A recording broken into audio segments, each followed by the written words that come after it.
Testing.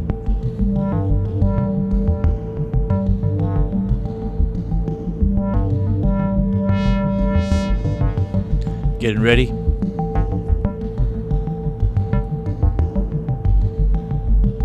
As always. Last minute preparations. Trying to switch up the studio a little bit today.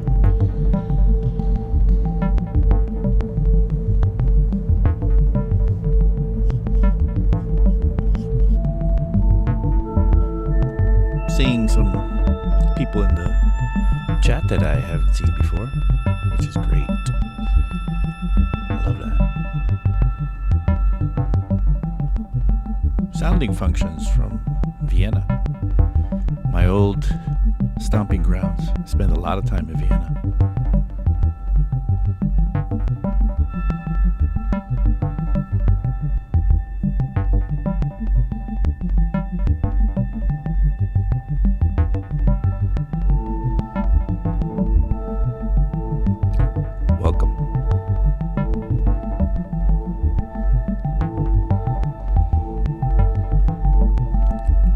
Says, I feel that sub bass. Great.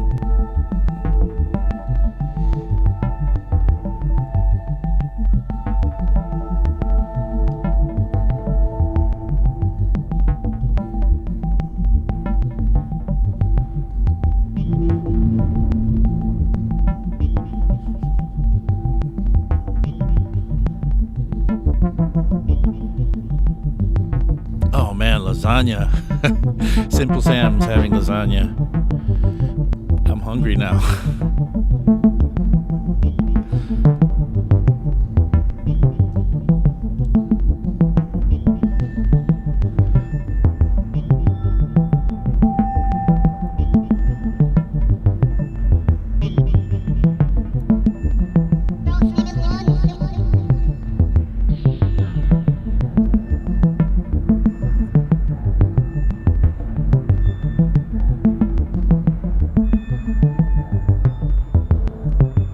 People are just coming in to visit today, which is great. Friday, fun day. Just another minute or two and we'll kick this off.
Hey, hey, everybody.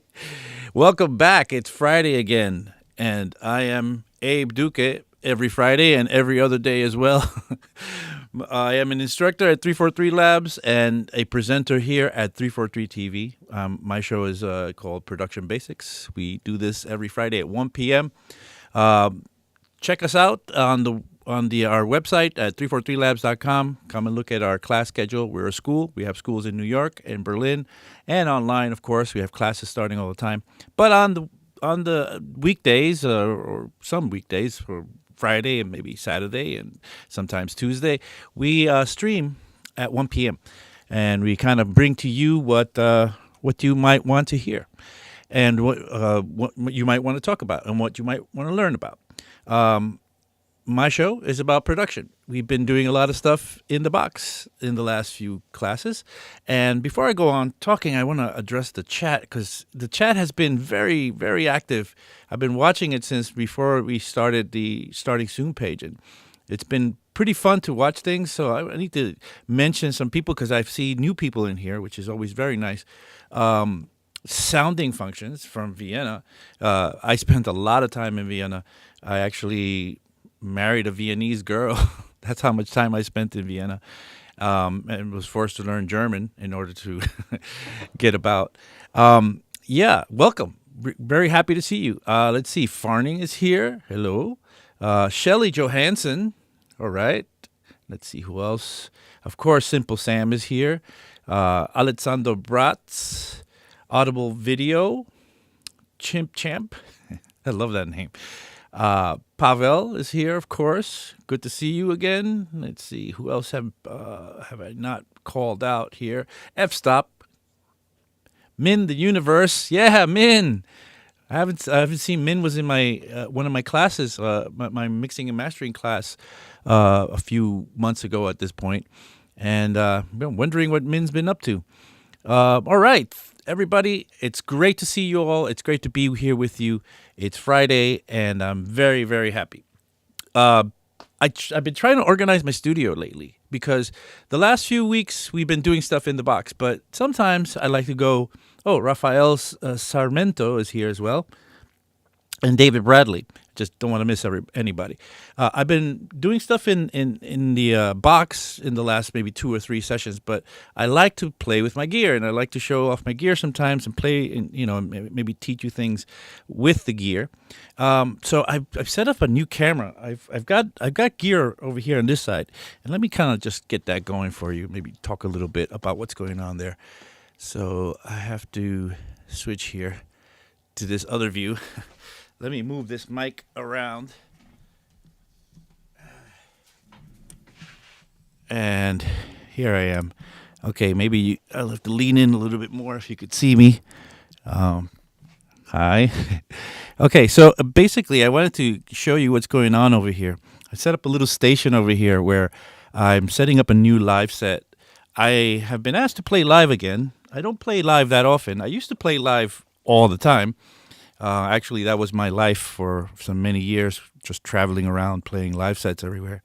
But in the last few years, as you know, you guys see me here at 343 teaching. This has been my life, teaching.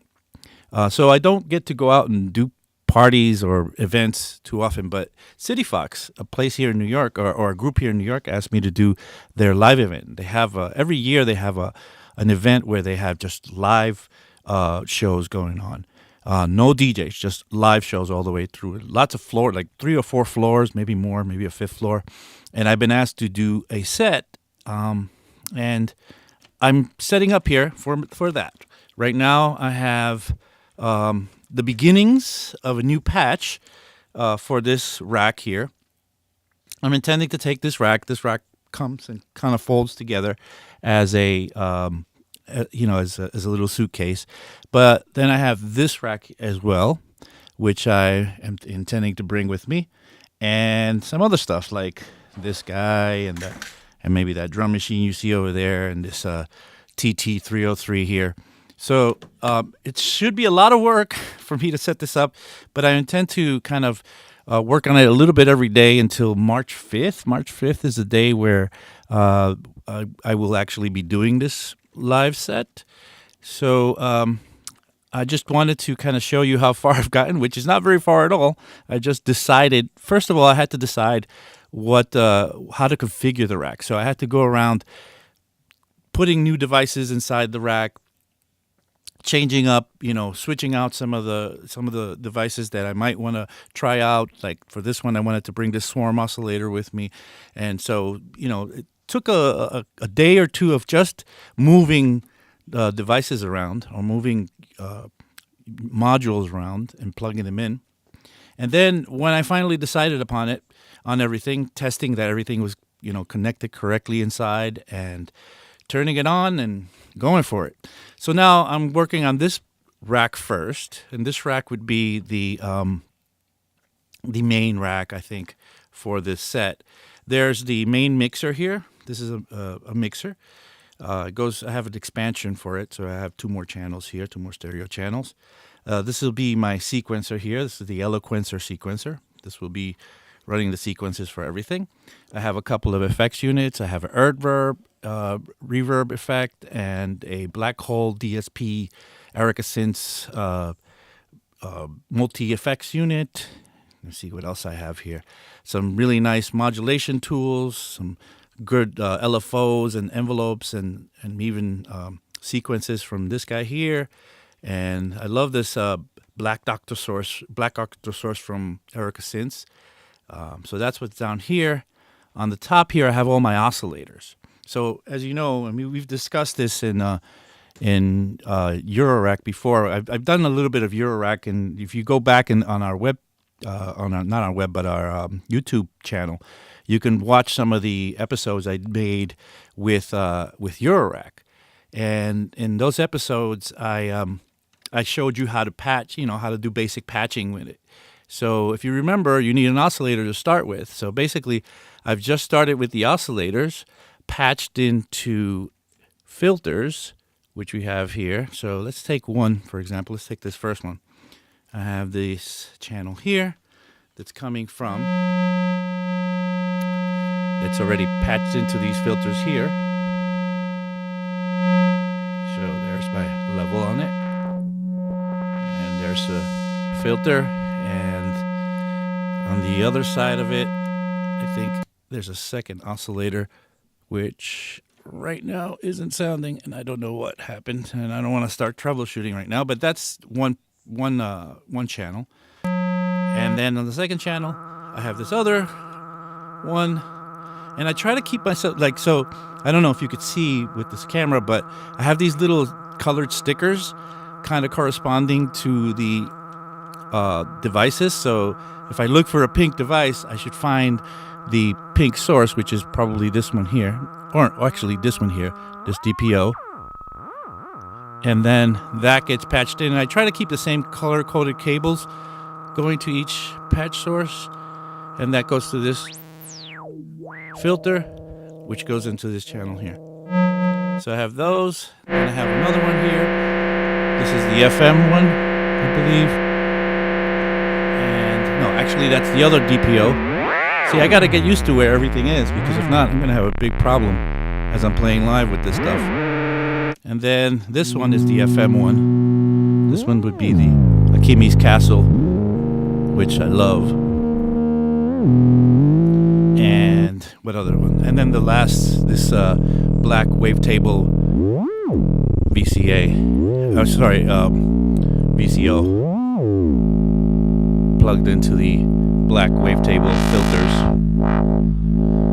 So, lots going on in here, but not enough yet to make any music with. All I have is just oscillators patched into filters and then going into the channels on the mixer. So it's just the beginning, but I have to figure out a way, or I know how, but I got to start patching it to set up the sequencer, to control the voltages, to give it different notes, and also gates and envelopes for the for the notes to be longer and shorter, and to do cool things with maybe the LFO here. Lots got to happen, a lot. And then when I finish this one, then I got to go to this one, which then needs to be patched all together to itself. There's a separate mixer on this one over here on the side. This mixer will actually, run all the equipment here. There's a beautiful sequencer, which is my favorite at the moment, which is this Stilson Hammer sequencer, and the Swarm oscillator, which is, I'm playing more of an ambient set, so I think this Swarm oscillator is going to be really cool. And what else is in here? Another setup with the Black Table VCO and the Octosource once again, because I love those Octosources. Anyway, talking a lot of jargon here. In the coming weeks, I'm going to keep this camera here, hopefully, and then I'm going to show you what my progress is as I come closer to the date of my live show, which should be on March 5th, I believe. It's the Saturday, March 5th. So I think we have a couple of Fridays before that where I could show you how far I've gotten. I have to get myself in gear here because a lot of work to do. Together with that, there's going to be this 303, and I'm going to use this one as some way to play some like string pads and stuff like that. And of course, the drums might be coming from the TR8, which is one of my favorite drum machines today. All right, let's go back to see what's going on here in the chat. Let's switch back. So let's see. What do we have? Min says he got some tickets. All right. Okay, Audible video asking me if no Pamela's workout. Yeah, I have a Pamela's workout. I didn't put it into this rack. Hold on. I'm kind of rolling over my little headphone setup here. Yeah, so I do have a Pamela's workout, but I didn't put it into this rack. There's just not enough spaces for me to like do everything that I want. Let's see what else is saying. Alexander Brat says City Fox, is that from the techno label that used to be around? I'm not sure. Maybe they do huge events in New York City. They do like the very big events. Like they do this, usually they do it at Avant-Gardner, which is, holds maybe 5,000, 6,000 people. So it should be a very big and nice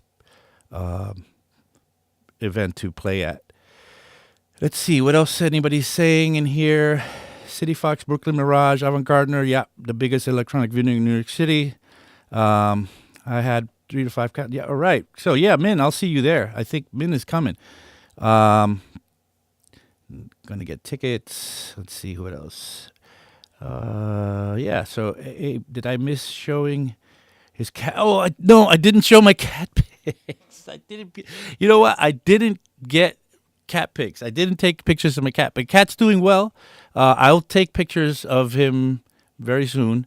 I think his name is Itty Bitty. Because that's the name they gave us at the shelter that he had before, so we just keep on calling him Itty Bitty. So yeah, but I do need to take a picture of Itty Bitty for you guys. I'm sorry I didn't take this week. It's the cat that is more into my kids. The kids and the cat get along well, but whenever I come around, the cat runs away. I guess he's a big guy coming around and he's a little scared of me. So yeah, but you know what I did get? A new big fat roll of blue tape. For those that have been following the show, you know what's up with the blue tape. Yeah, so Simple Sam says, I don't remember any pics. Cookie Tranquilo, welcome. Says, so many knobs. What type of music are you making? I make... I've made everything from house, techno, but the next live show I'm going to do more of a kind of a laid-back, ambient, chill-out kind of down-tempo set for the City Fox thing. Is Avant-Gardner wordplay on Avant-Gardner? I don't know. Maybe. Anyway, okay, so that's what's going on with my live setup that I'll be working on in the next few weeks or next couple of weeks. Maybe by next week, I should have something that I could play for you. Maybe I could do a little bit of a performance for you, kind of show you what I'm intending to do and how I'm intending to use this all. Would be fun.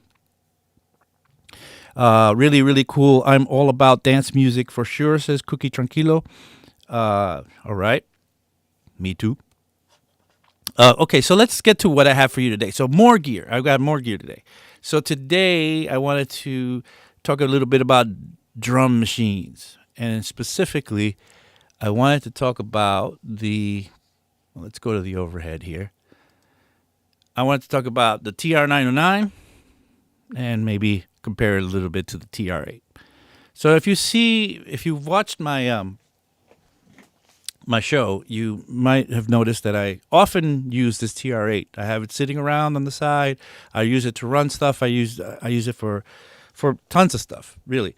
I happen to really love the TR-8. I think the TR-8 is the modern, classic drum machine that there is. Not the TR-8S. The TR-8S is amazing, but it's too complicated. For me, it's like you could do too much in it. And that sounds like it's doing too much or a lot. It sounds like a good thing. But in the TR-8, I like the fact that everything is right on the front panel. So when I play live, and you know that I'm into playing live, I really, really enjoy the fact that I don't have to go menu diving in this. There is some small menu things that you can do for configuring, say, outputs or whatever, but most of the stuff, I say 98% of the things that you're going to be doing with it are going to be right on the front panel.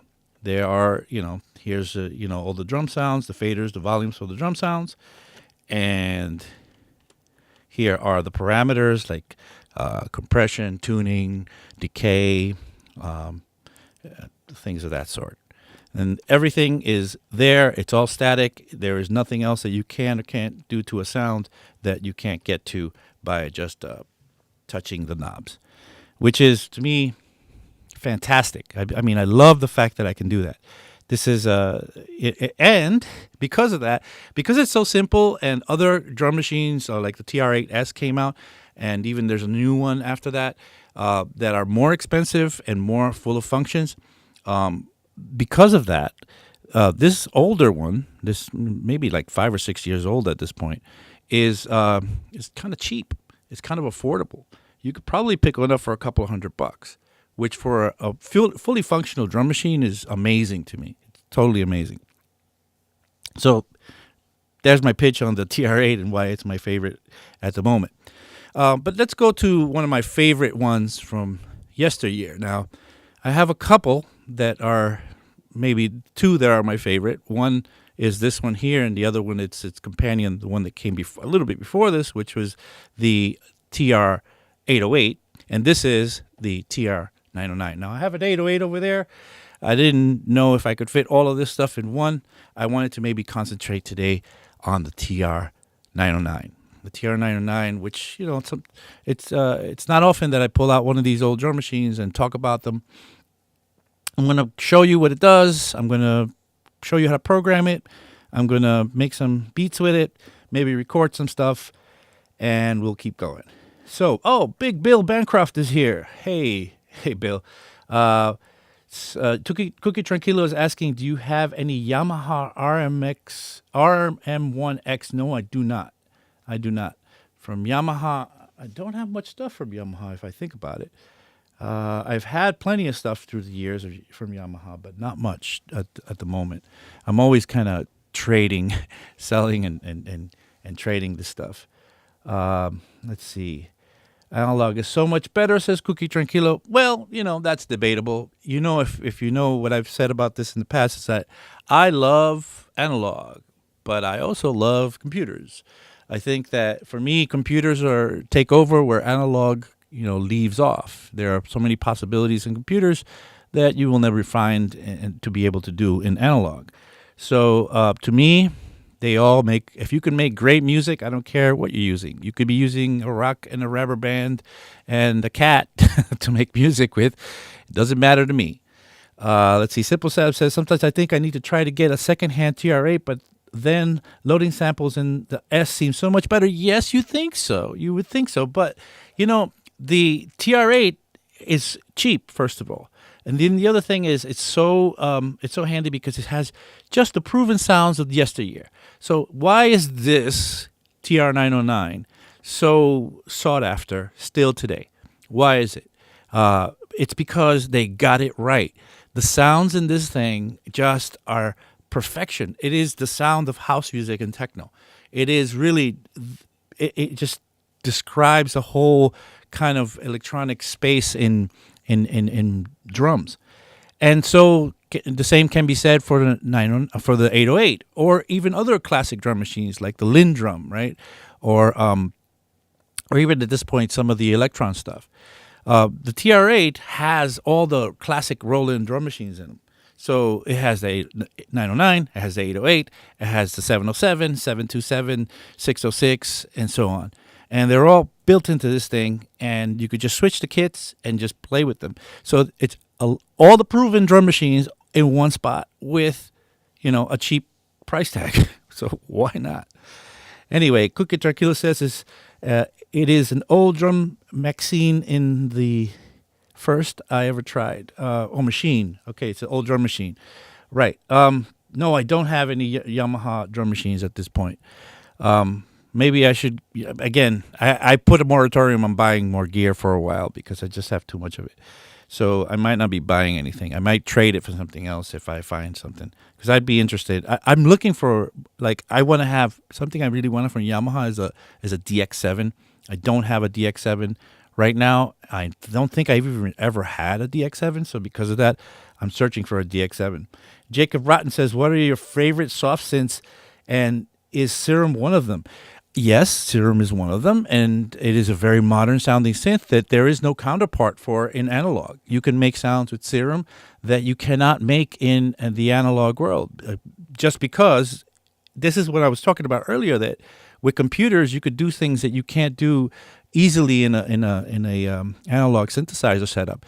In Serum, you could do 16 voices of unison, which is ridiculously over the top level, unison. And if you have they have this device in Serum called the hyperdimension, which you can times 4 that, so 16 times 4. So the amount of unison is ridiculous. So that's why Serum sounds so special, and there is no counterpart in analog world that can sound like that. Not to say that that I don't like analog and I like Serum better. No, they all have their place. So my favorite soft synths, I think Arturia makes some really hot soft synths. They have that vintage collection, the V collection, I think it is. Correct me if I'm wrong. But yeah, that Arturia collection is insane. They have a version of the CS80, the Yamaha CS80, that is just gorgeous sounding. And I always talk about my friend Marco, who did a taste like a Pepsi test taste challenge with the Arturia Mini Moog and my Mini Moog, and challenged me to figure out which one was the real one. And I couldn't pick him out. It was just so close. Wow, so many questions. What was it like working with DJ Hell? I remember seeing your name on New York Muscle. Yes, I produced DJ Hell's New York Muscle album. An amazing experience. It changed everything. It really changed everything. Maybe I'll have DJ Hell back again on the show one day. I've actually asked him recently to come on, and he said, "Yeah." So all I have to do is organize it, and maybe we'll talk to Hell once again. He's always so fun to talk to. Simple Sam says, "But wouldn't you rather have a modern FM synth like a Korg one?" I guess, but the reason that I like the DX7 is for maybe nostalgia reasons. Pigments is great. That's true, says Simple Sam. Anyway, let me stop reading the chat and let me get back into displaying this 909. So let's get the 909 rocking. So let's get it to play. So this 909, I'm going to put it in pattern play mode, and it's not playing. Hold on. Let me just change the playback mode of it. So that should be in internal mode here. Maybe because I have a MIDI cable hooked up to it, it's not running. But let's see. Hold on. Yeah, the lights are going. The thing is, I got to get the lights to show, so that I could see the lights running, but I couldn't see it from the angle that I was going. So there's no sound going on. Let's turn it on. I have it here on my mixer. Whoa, that's crazy. It's going a million miles a minute, and it's sounding like craziness. All right, let's stop both of these because I think these both are playing at the same time, and that's what the craziness you heard was. Let's turn the volume down on that one. Okay, that's one. Let's take away the reverb off of it. And there's levels control for everything here, so let's bring down the levels on everything. And that's the rim shot, and that's the crash. Okay, so let's get the kick going so that you see what's happening here. So let's put it in pattern play mode. And why didn't it start playing? Here we go. It's stopping itself. Interesting how technology doesn't want to behave sometimes. Let's put it in another pattern mode. Here. Okay, I think that's an empty pattern. Maybe we could write a pattern. So to write a pattern with the 909, you want to put this in pattern write mode. So you want to hold down shift and press pattern play, and that'll start this light blinking, which means it's in pattern write mode. I have two choices for pattern write mode. I could do step sequencing or tapping, which means I could either actually tap the keys here and play the parts in, or I could actually just step them in. So I'm going to step them in. I'm going to start with the bass drum. So I'm going to hit instrument select the bass drum, and then press some kicks in here, which should record. Hold on. All right, let me get the right pattern going. And there we go. I have two. So let's put more than two in there. Okay, so you have a kick drum in there. And that's the typical 909 kick drum. There's two levels to each one of these. If I press them twice, they become louder, so more accent on it, or just a louder version of it. So you could either have it off or lighter, or a stronger hit. So right now we have the 909 bass drum. Let me just kind of show you what it sounds like when you play with the tuning, which somehow it went to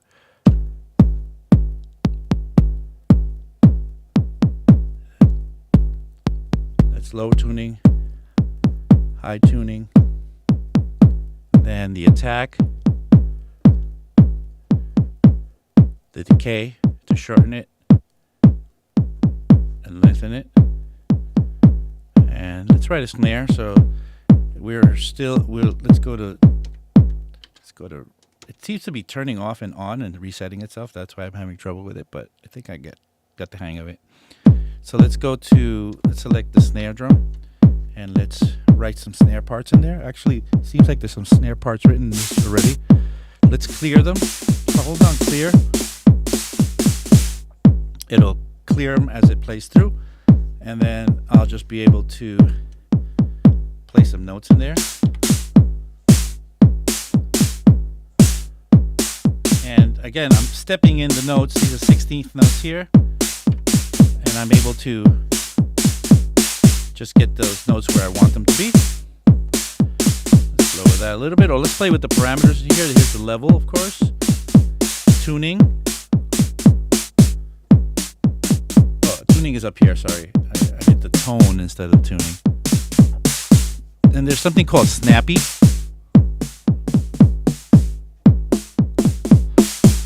which, gives you a range. And for a drum machine that came out in the early 80s, this is pretty amazing how much you can change the sound.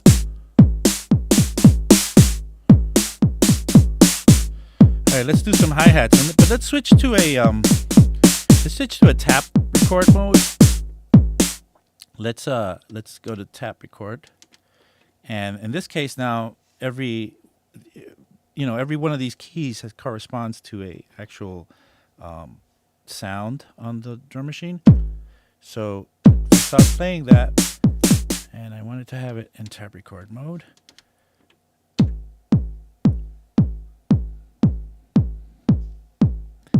Now the hi-hat is here, and I should be able to tap in and play the hi-hats. Oh man, it keeps on shutting down and starting again.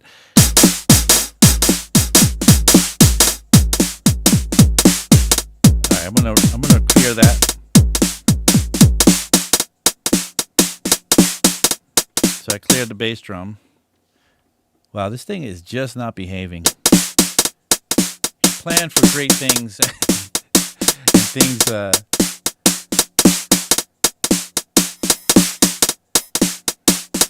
all right, let's take a little break here. Let's regroup. Let's see what's happening in the chat. Venetian snares right there. I do like the 126 BPM. Says Cookie Tranquilo. F-Stop says, is that the TR8 under the 909? Yes, it's a TR8 under the 909. Let's do a little comparison. So a lot of people ask me how close is the TR8 to the 909 if you try the modes, like, because you could switch to a TR909 kit which has all the TR909 sounds supposedly. Let's see how close it is. There's no drum machine that's come out, even the Behringer stuff, that has been perfectly close. Even the new boutique Roland 909 that came out isn't perfectly close.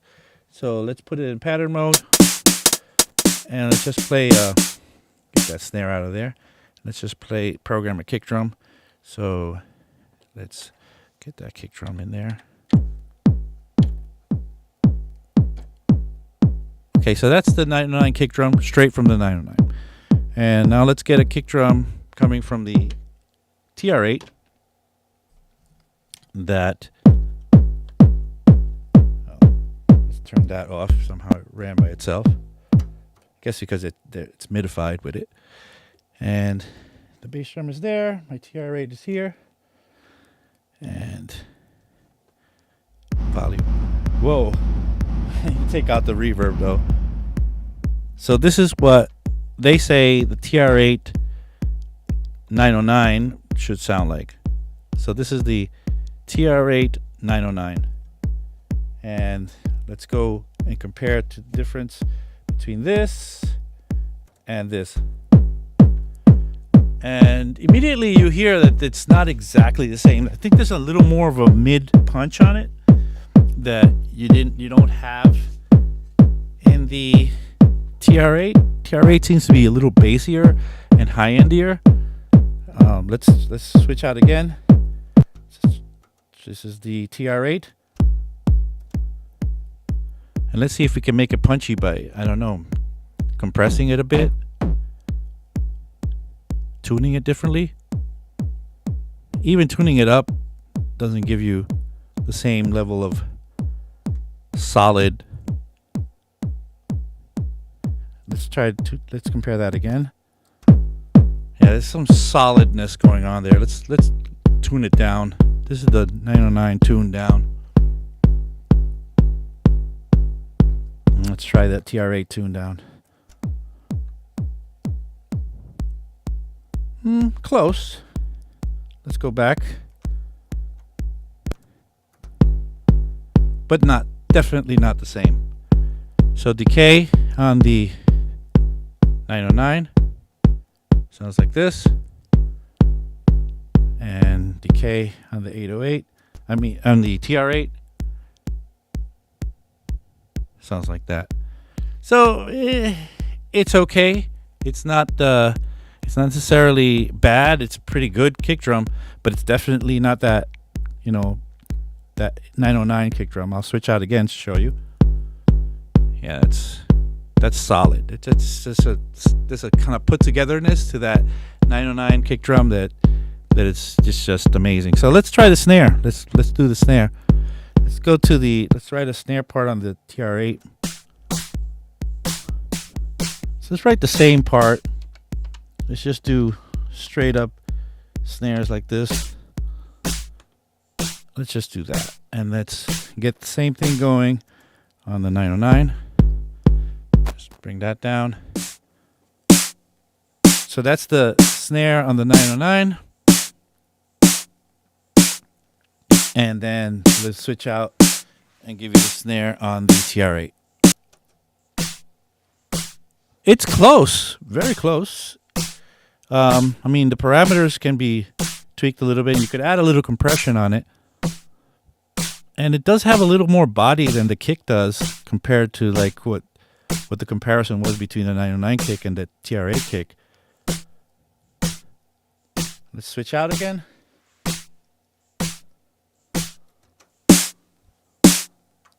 So it I kind of like it. I kind of like it a lot. I think it's not exactly the same, but it's very close. Very close to it. All right. Let's try another sound. Let's go for some toms. So let's take the snare down here and let's bring the toms up. Okay, that's a lot of toms. They're very loud. So let's get something comparable though. Let's get that low tom going. And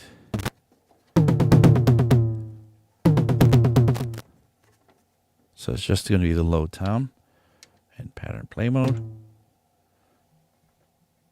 And is it running? Can't see. I gotta be able to see these lights. I got all these lights around me that stop me from actually seeing the lights that I need to be seeing.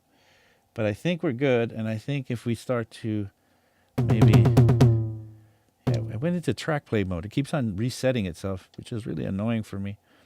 I'm going to do the tap mode, see what happens.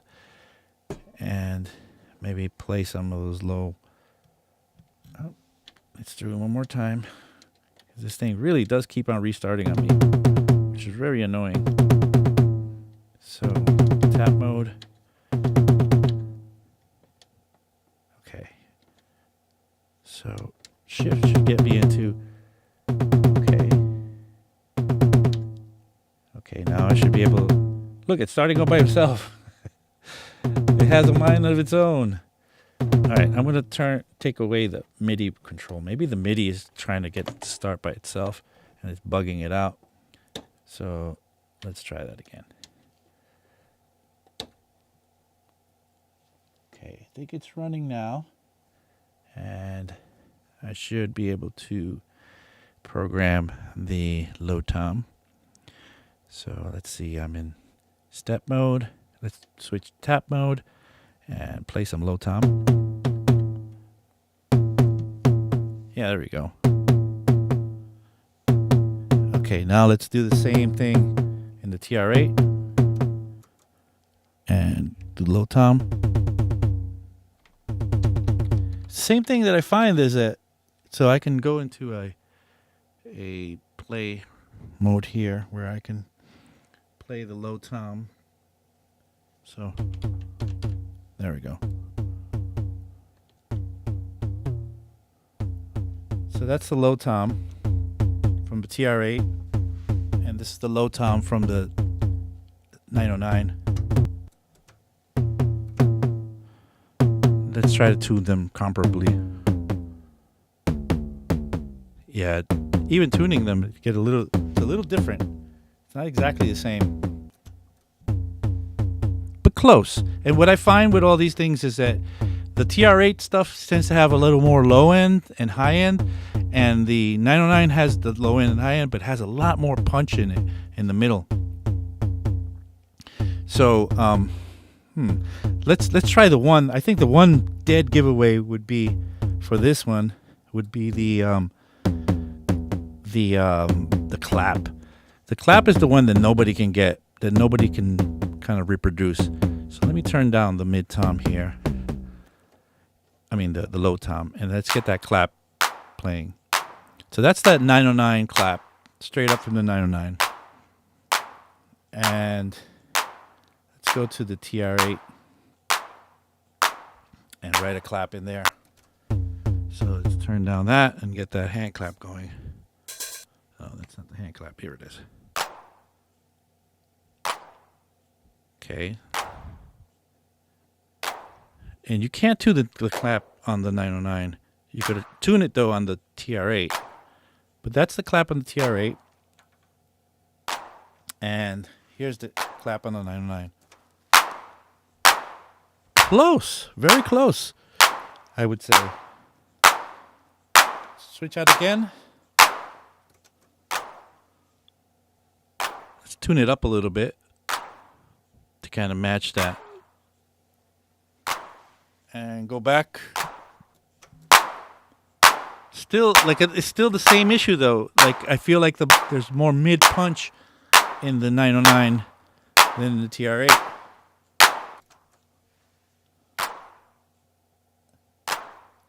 And one last thing to check is maybe the hi-hats. And that's the hi-hats coming from the TR8 and the hi-hats coming from the 909. Let's see if I have any hi-hats programmed in here. They have a lot of there's a lot of shuffling on that. So let's try another pattern. Maybe one that has some open hi-hat in it. All these syncopated hi-hats. I guess I just have to write some hi-hats. So let's put it in tap mode, and let's tap in some hi-hats. Should be recording. It's in tap mode. I'm recording in there, and somehow it's not coming out. Interesting. Like I said, this old technology sometimes doesn't cooperate, and I'm under the gun here, try to figure things out. So I don't know why it didn't work there. So there we go. Okay, so that's the general sound of it. And then let's go to the 909. To the TR8. This was the 909. A little thinner. I would think it's a little thinner than the TR8. So it's just thick chunkiness to it. And the secret of it is that the 909, all the drum sounds, like the bass drum, the snare drum, the low tom, the mid tom, the high tom, and the rim shot, the clap, they're actually, maybe not the clap, they're all samples. I mean, not samples, they're all analog, sorry. Except for like the clap and in the open, close, and hi-hat and the crash and the ride, those are samples, and they're 6-bit. So they're very low bit rate, so they're very chunky.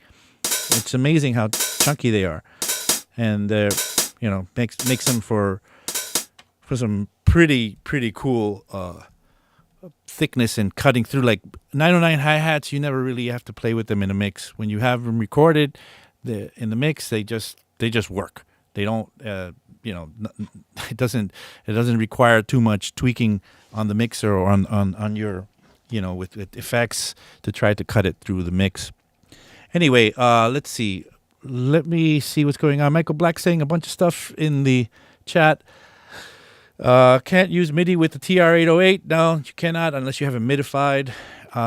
So Roland has this thing called DIN Sync. Yes, the 909 does have DIN Sync. This is Roland's old system. But great. It was his first Roland MIDI drum machine as well. So that was great. So it has both DIN Sync and MIDI. So for MIDI time code. How about the 909 rides? Think they're also different, difficult to reproduce. Yeah, I think the rides are also a bit. Let's see if I could get to program this thing. Maybe I have to stand up so I could actually see what's going on in this thing. So I'm losing my microphone here. All right, so let's see. So let's play this. I have it in pattern 1. It's going super fast. Let's go and write some cymbals in here. So let's put the kick drum in. Okay, and then let's put this in tap mode. The ride is there. And there we go. All I had to do was stand up earlier, and I would have gotten this working. That's pretty nice. All right, so let's switch out and try to do that with the TR-8.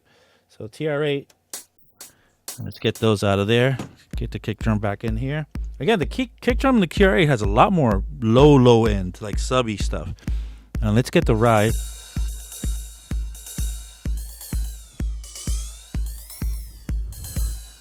And that's the ride on the TR8. And let's go to the 909 again. It's a little slower. Let's speed it up. Actually, it's not that bad, the TR8, compared to the 909. It's actually pretty close. I'm going to stay standing up because it seems like this is the way that I can make things work easier. So I wanted to show you something else you could do with the 909, which is a kind of a secret mode. Now I have a synth in here that I hope is playing. Let's see, where's my...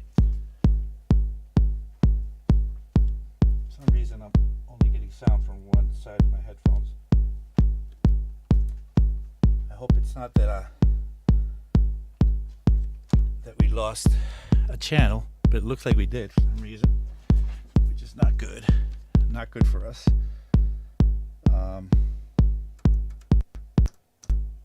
Yeah, I think it's... Hold on. Technology is out to get us. I think one of these cables is not providing the right... Maybe if I put it in the center. Yeah, we're going to have to go mono with that. All right, so I have that, and then I have this synth here from Dave Smith Instruments. This is the Mofo. So let's put the Mofo into the mix. And there's the Mofo. So one cool thing that you could do to program a synthesizer with the actual 909 was there was a special mode called external instrument mode. So you just have to stop it and push this external instrument mode. And what you're going to get is, hold on, got to put it first in right mode and then external instrument mode. And you're going to get a way to play out and record patterns with the this mono synth of your choice. And this was a way that a lot of early techno and house producers made some bass lines when they only have like a 909 and another synth, and there was no computer even then, right? So let's get this started and let's try to program in. So I'm in tap mode already. If everything's working correctly, I should just be able to play some notes in here.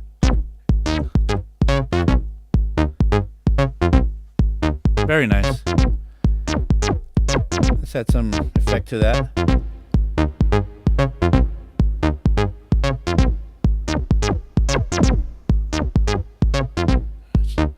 Let's change the sound.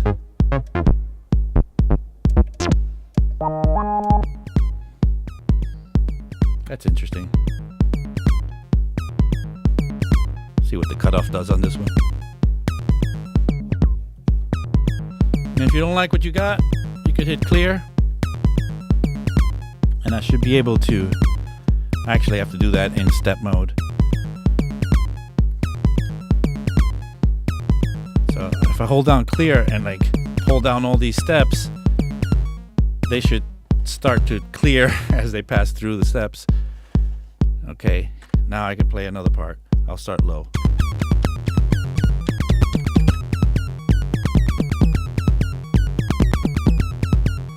Let's try another. Whoa, that's too loud. Sorry, guys. Let's play with the cutoff.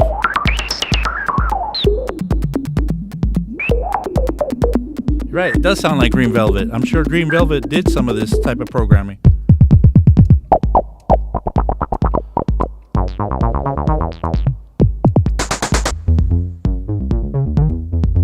There's some bass. Let's get another part going. Again, I've got to put my elbow on it and clear it. Where's the... Just got to find the right notes that are... Okay, I think they're almost all cleared. And now they're all cleared. Now I'm going to play another part. And I'll just switch to another sound.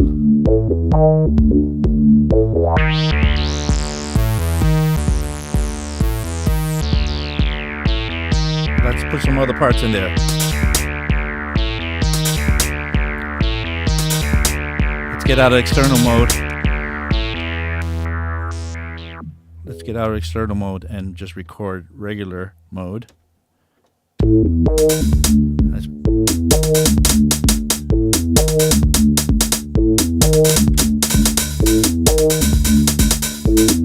claps.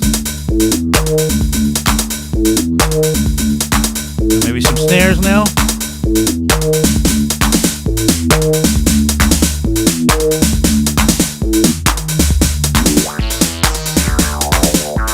Try another sound. Whoa, that rips.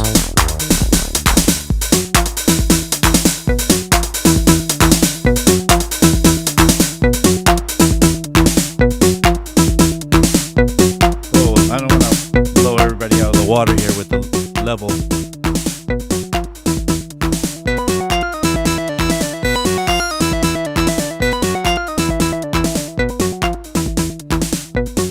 Yeah, that's pure analog fun right now we're having.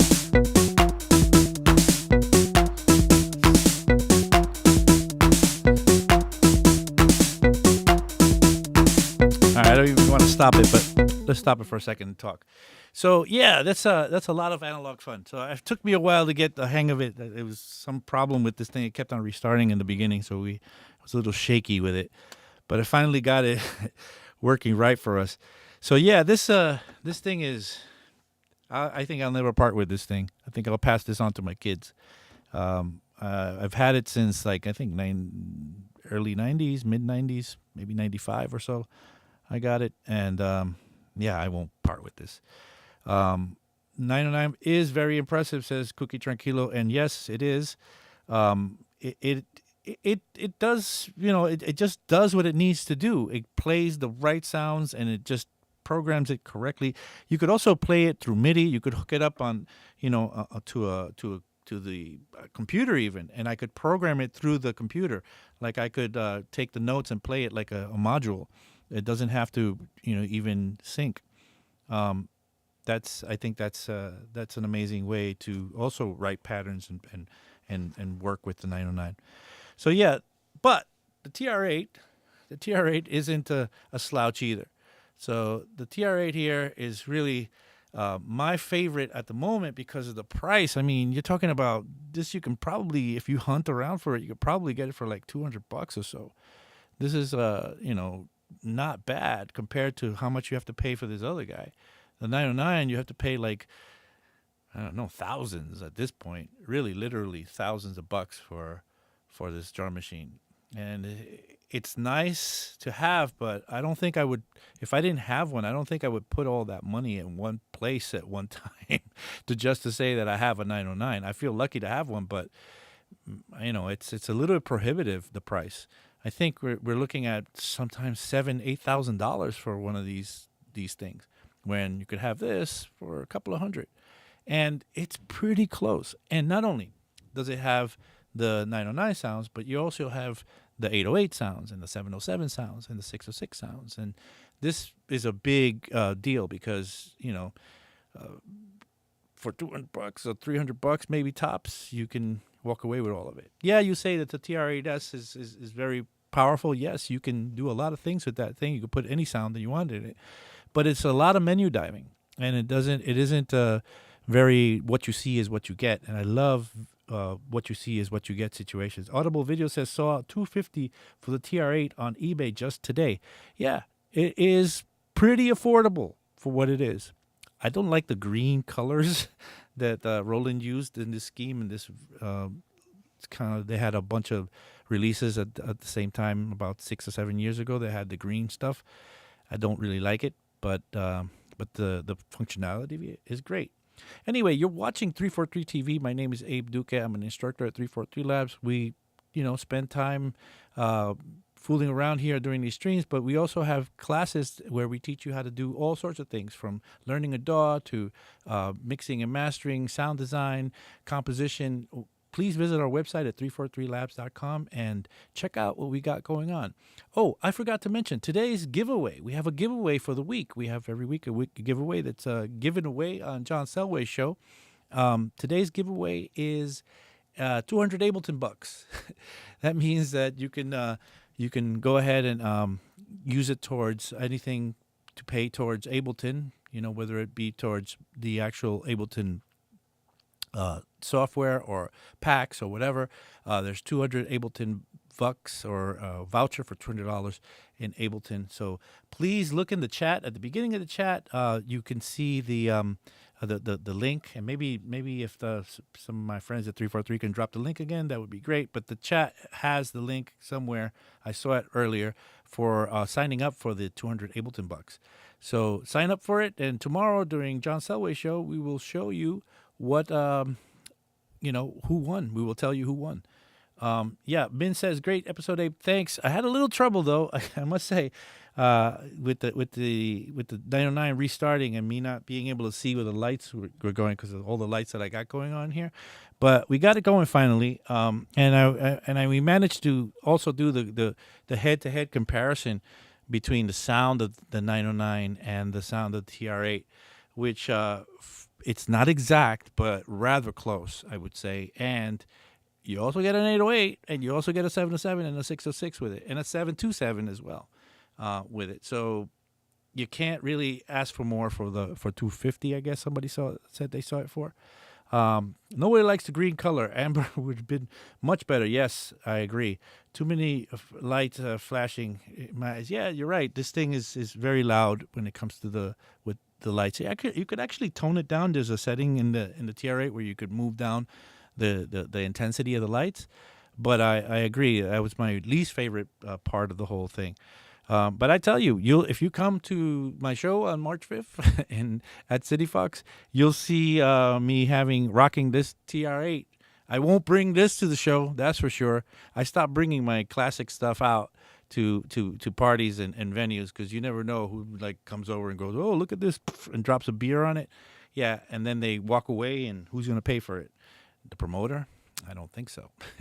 The same thing goes for I have the original 303, but I love using this 303 here, the TT 303.